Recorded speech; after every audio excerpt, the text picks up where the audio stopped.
Welcome to another edition of Life, Love, and Philosophy. This is the fifth program in a series I'm doing on heroism and what famous thinkers in philosophy, psychology, literature, and religion have said about it.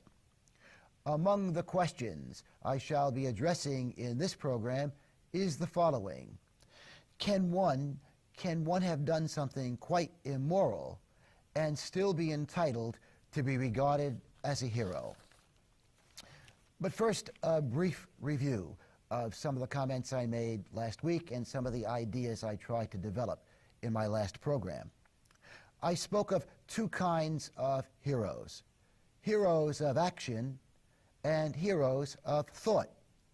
Heroes of action, for example, would include a soldier fighting at the front line, a policeman pursuing a dangerous criminal, a fire person fighting a prodigious fire. Again, those are heroes of action. But again, there are also heroes of thought.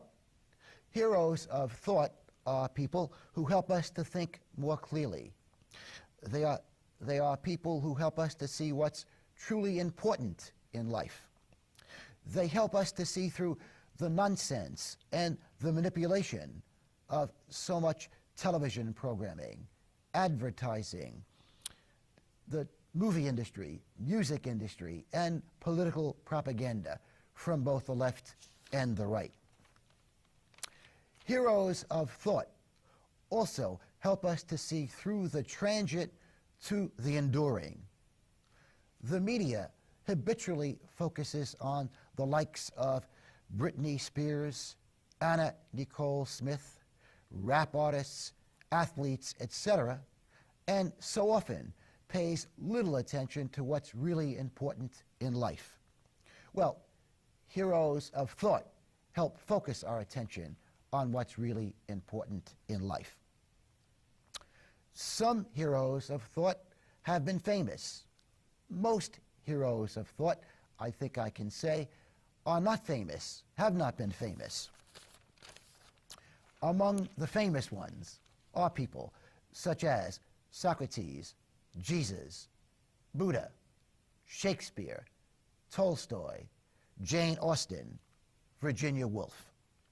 They teach us, these people, these famous heroes of thought, teach us to be critical not only of the media and many values presented by our contemporary society, but they also teach us to be self-critical. Indeed, the poet Robert Bly, on the subject of self-criticism, said this: "Inside each man and woman is a sick person and a well person, and each of us needs to know which person is talking at any given time." Heroes of thought also encourage us to be more self-reliant. How so? They encourage us to rely more on ourselves and less on society as a guide to how we should live. Emerson put it well, and I think provides important illumination here. Emerson talked about, and I'm quoting him now, the disgraceful deference to public opinion. Disgraceful deference to public opinion. He also made this comment: "Give up once and for all the hope of approbation from people in the street if you are pursuing great ends." Emerson believed that heroism is a necessary quality of the self-reliant person. Again, heroism is a necessary quality of the self-reliant person. Again, I mentioned before, some heroes of thought have been famous, most have not been famous. What do they all have in common? Well, among the things they all have in common are the following. They provide illumination. They try hard to tell us the truth, at least the truth as they perceive it. In contrast to so many influential persons in all societies who manipulate and deceive people in order to further their own personal agenda. An important question: do we need heroes and heroines? Yes, I think we do. And why so? Well, I think we need to be inspired. I think we need good examples to emulate. And I think we need to understand, while there is a dark side to human nature, there is also a bright side to human nature. And heroes of thought remind us that each of us has the potential to be of enormous value to other people. Does it matter who our heroes and heroines are? Psychoanalyst Erich Fromm claimed that it is not desirable for society's heroes to be great entertainers, athletes, or the super rich. Instead, he claimed, our heroes and heroines should be people who demonstrate the noblest human traits. Human traits such as integrity, courage, love, compassion, a spirit of service to other people, and the ability to think critically. People who try to advance the cause of justice and happiness in the world. Again, Erich Fromm, this famous psychoanalyst, claimed that society's heroes should be people who have tried hard to advance the cause of justice and happiness in this world. Another important question: can a person have done something quite immoral, and still be entitled to the designation hero or heroine? Let me give you an example of what I'm talking about. Back in 1992, the school board of New Orleans, Louisiana, decided it would not allow any public school to be named after a former slave owner or anybody who had not shown respect for basic human rights, such as the right to equality of opportunity. The school board therefore decided that it was going to change the name of George Washington Elementary School. You recall, George Washington was a big-time slave owner. And remember what I just said, the New Orleans School Board decided it would not allow a public school to continue to be named after a former slave owner. So New Orleans dropped the name George Washington Elementary School and changed it to Dr. Charles Drew Elementary School. And who was Dr. Charles Drew? He was a famous medical doctor who, during World War II, pioneered several medical procedures that ended up saving countless lives. Well, we know there are many schools and streets in America named after George Washington. Indeed, right here in New York City, we have a bridge named after George Washington. And of course, one of the great monuments in America, in Washington, D.C., is the Washington Memorial. But as I said, it is a fact that Washington was a big-time slave owner. What are some of the relevant facts concerning George Washington's life? Well, we know he was a very rich man and owned more than 100 slaves. But it's also true that Washington was our lead general in the Revolutionary War, and despite enormous adversity, led us to victory.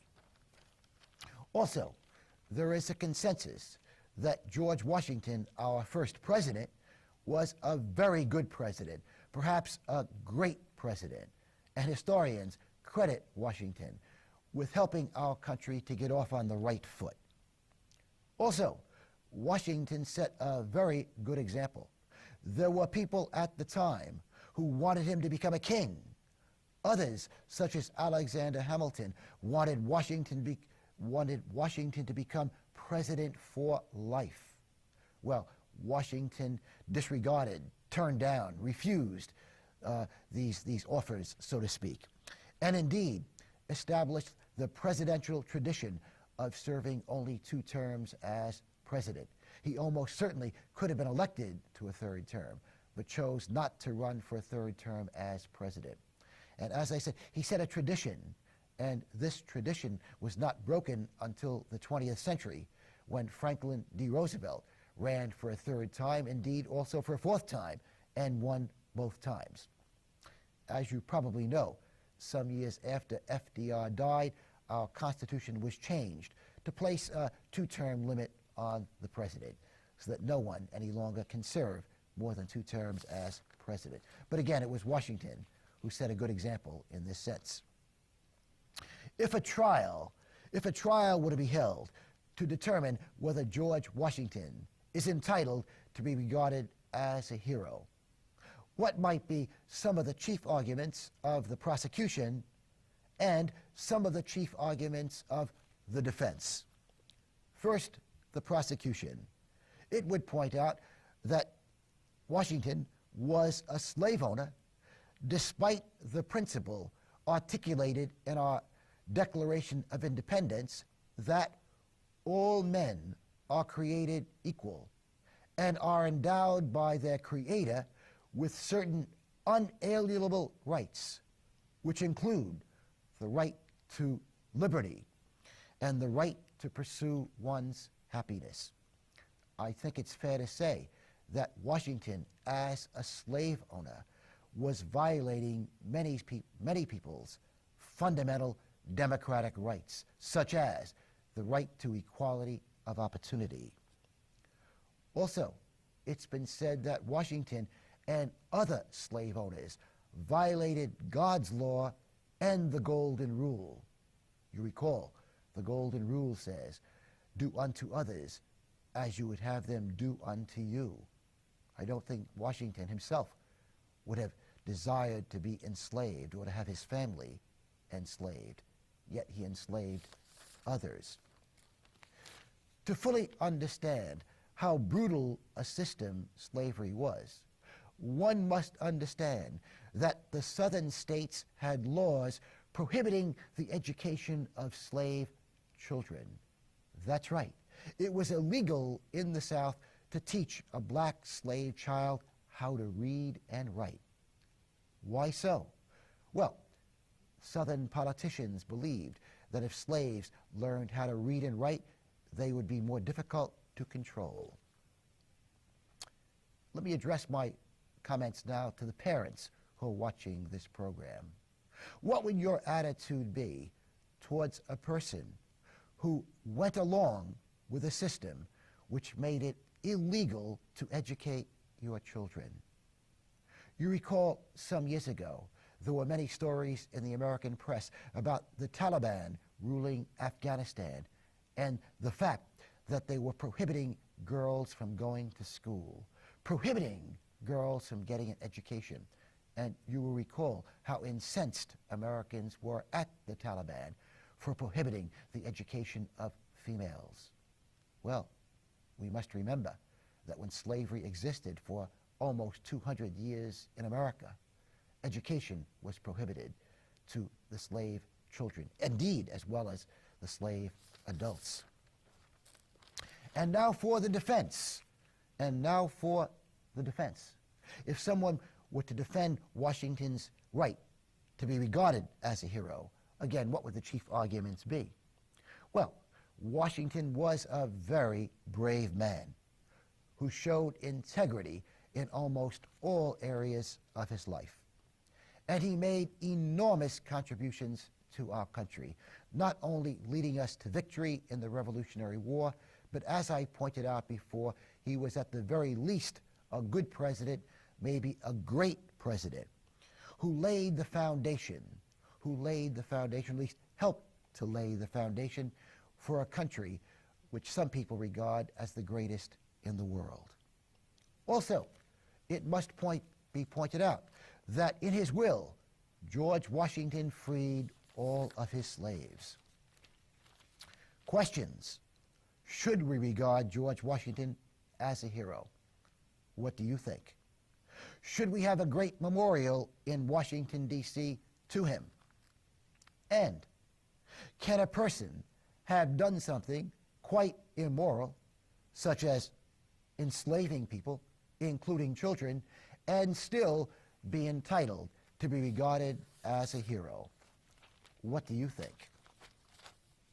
Then there is the case of Thomas Jefferson, third president of the United States, and also a big-time slave owner, and also the author of the Declaration of Independence. Jefferson not only owned more than 100 slaves, but there is scientific evidence, DNA evidence to be specific, indicating that he fathered at least one child, maybe as many as 6 children, as a result of intercourse, sexual intercourse with one of his slaves, Sally Hemings. Like Washington, there is a great memorial to Jefferson in Washington, D.C., and of course, many streets, schools, bridges throughout America have been named after Thomas Jefferson. Well, does Jefferson deserve hero status? What are some of the relevant facts concerning his life? Well, as I pointed out, he was the chief author of the Declaration of Independence. Jefferson actually wrote the words, "All men are created equal and are endowed by their Creator with certain unalienable rights, and that these rights include life, liberty, and the pursuit of happiness." When Jefferson wrote those words, "All men are created equal," he owned more than 100 slaves and continued to own more than 100 slaves for the next 50 years until he died in the year 1826. Recent research lends great credibility to the idea that he was having sexual intercourse with one of his slaves. In the year 2000, the foundation that administers his estate at Monticello in Virginia made public the fact it had conducted an extensive study and had concluded that Jefferson was almost certainly, these are the words the foundation uses, Jefferson was almost certainly the father of one, if not all, of the 6 children of Jefferson's slave, Sally Hemings. Professor Joseph Ellis is an historian who is a Jefferson scholar. He's written several books, one highly acclaimed on Jefferson. For years, Dr. Ellis claimed he did not attach credibility to the allegation that Jefferson had fathered some slave children. But recently, within the last few years, Dr. Ellis has said he has changed his mind. He is now convinced that Jefferson was the father of some slave children. Ellis says this, and I'm quoting him, the DNA evidence seems to me to be clinching that Jefferson did father several slave children. What is he talking about, DNA evidence? Well, blood samples have been taken from Jefferson's descendants and some of Sally Hemings' descendants, and there is a match. And scientists claim there's only a 1 in 1,000 chance that this could be a coincidence. Professor Ellis also says there is other evidence besides DNA evidence that Jefferson was the father of some slave children. This other evidence includes the idea of the timing of Sally Hemings' pregnancies. You know, Jefferson did a lot of traveling. He spent several years living in Europe as our representative to France and England. Also, Jefferson, as President of the United States, lived in Washington, D.C. for 8 years. But historians have been able to ascertain that 9 months before Sally Hemings gave birth to each of her 6 children, Jefferson was on his plantation at Monticello. Also, Dr. Ellis points out that more than a few visitors to Monticello talked about the resemblance of some of the mulattoes living on the plantation, mulatto slaves, their resemblance to Jefferson, that some people commented that they had Jefferson's nose, for example. Well, how widespread was sex between master and slave in the South? John Adams, second president of the United States, said this, and I'm quoting Adams: "There was not a planter in Virginia who could not reckon among his slaves a number of his children." A number of his children. This may be an exaggeration. One cannot say that all Southern slave owners had sex with their slaves. So we don't know exactly how common it was. But we do know this, that slavery produced many mulattoes.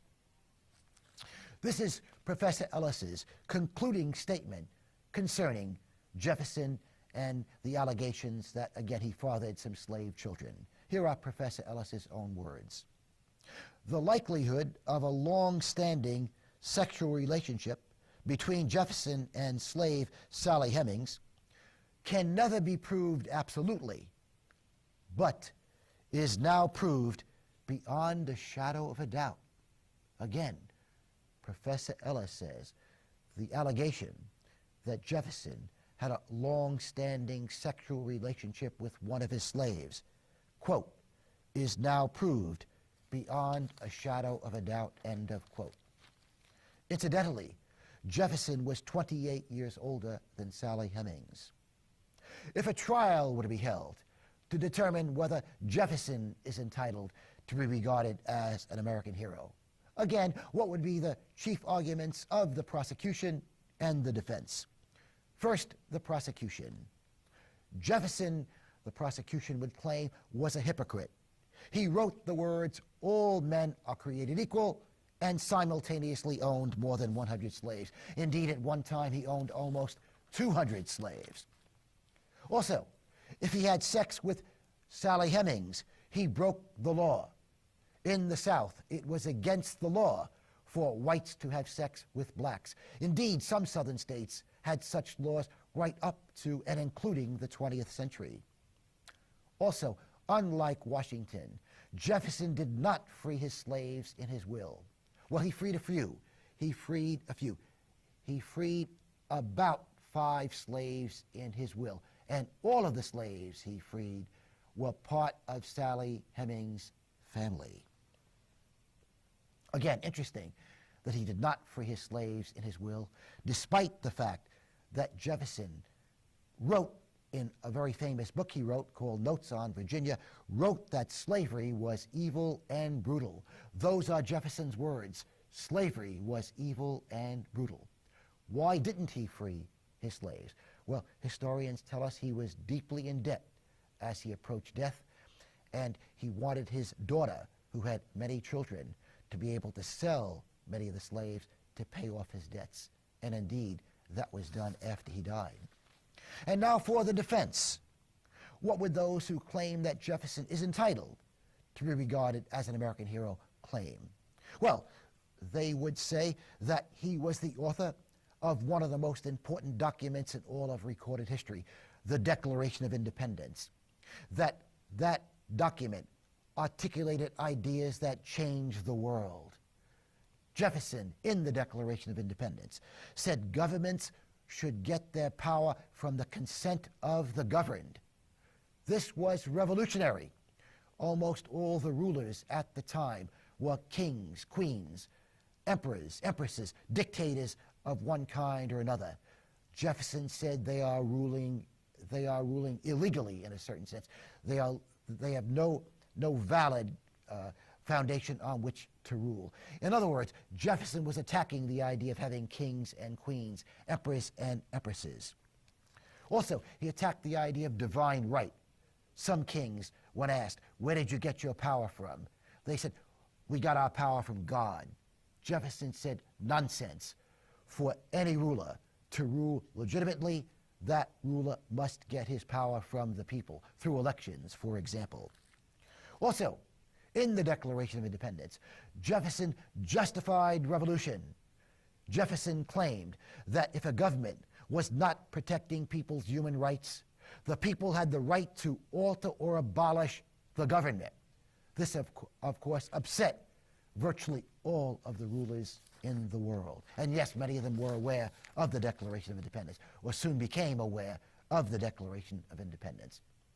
By the way, it is true that Jefferson did not invent the idea of natural rights. He was not the first to talk about justification for revolution. John Locke was an English philosopher who 100 years before had articulated so many of the ideas that Jefferson expressed in the Declaration of Independence. But Jefferson was of true value in that he gave publicity to these ideas. Also, Jefferson fought for religious freedom. In his own state of Virginia, there was an established church, the Anglican Church. One had to pay a tax to that church, whether or not one went to that church. Well, Jefferson spearheaded a movement in Virginia to do away with the established church so that there would be complete separation of church and state, and no one any longer would have to pay a tax to support any particular religion. Also, Jefferson engineered one of the greatest land deals in all of American history, the Louisiana Purchase. During Jefferson's presidency, he purchased what is now the central third of the United States from France. When we purchased this area, again known as the Louisiana Purchase, we doubled the area of the existing United States. Again, some important questions. Does Jefferson deserve hero status? And again, can one have done, let me go back to my original question, can one have done something quite immoral and still be entitled to be regarded as a hero? What do you think? Maybe the late Admiral Hyman Rickover provides some illumination. He said this: "No man can be a hero to his valet." Isn't it true that all heroes, all heroines, have been imperfect people, and in spite of that, have made significant contributions to society? Again, I ask you, the viewer, to decide whether Washington and Jefferson are entitled to hero status. Finally, Henry David Thoreau reminds us that we are all artists. In Walden, his masterpiece, he penned the following words: "To affect the quality of the day, that is the highest of arts."